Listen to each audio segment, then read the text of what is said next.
সাজা ঘোষণা হলো, সেখানে আপনাদের তরফ থেকে আপনারা কতটা কি বলবেন? গতকালের এই সাজা ঘোষণার বিচারে একজনকেই দোষী সাব্যস্ত করলো এবং মাত্র যাবজ্জীবন দিল, কি বলবেন?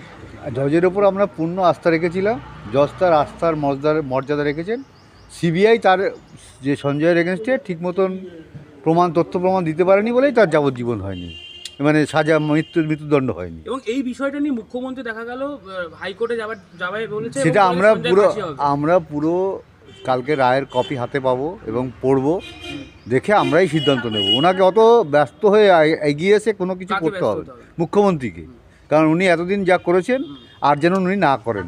আমাদের কাছে এইটাই আমাদের অনুরোধ।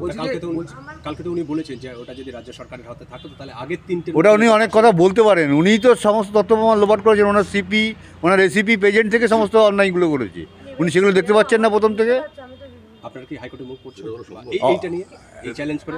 আমরা বললাম তো রায়ের কপি আমাদের কাছে হাতে আসুন, আমরা আগে দেখি বিষয়টা কি জজ বলেছেন, তারপরে আমরা সিদ্ধান্ত। মাটি গাড়া থেকে শুরু করে গুড়া বিভিন্ন জায়গাতে মাটি গাড়ার ভদ্রমহিলার সঙ্গে গতকাল আমার কথা হয়েছে, ওনারা খুব হতাশ এবং 2 মাস দেখবেন, তারপরে উনি নিজেই অনশনে বলবেন বলে কালকে আমাকে বলেছেন।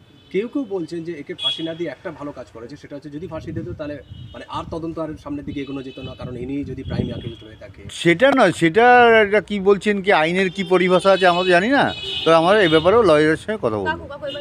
হ্যাঁ ঠিক আছে। হ্যাঁ, আরেক লাস্ট প্রশ্ন আমার, যে আপনাকে কালকেও জজ সাহেব বলেছিলেন টাকা দেওয়ার কথা, 17 লক্ষ না, কম্পেনসেশনের কথা বলেছেন, এবং আমি ওনাকে সঙ্গে সঙ্গে অ্যাপোজ করেছি যে আমরা টাকা দিয়ে আমার মেয়েরকে বিক্রি যায়নি, এখানে বিচার চাইতে এসেছি। এবং উনি বলেছেন দেখুন বিষয়টা আমার হাত পা বাঁধা আইনের কাছে, যেটা লিখতে হয় আমি সেটা লিখেছি, এটা আপনারা যা করবেন সিদ্ধান্ত। মানে সিবিআই ঠিকমতো সঠিক তথ্য পরিবেশন করেনি বলেই কালকে সঞ্জয়ের।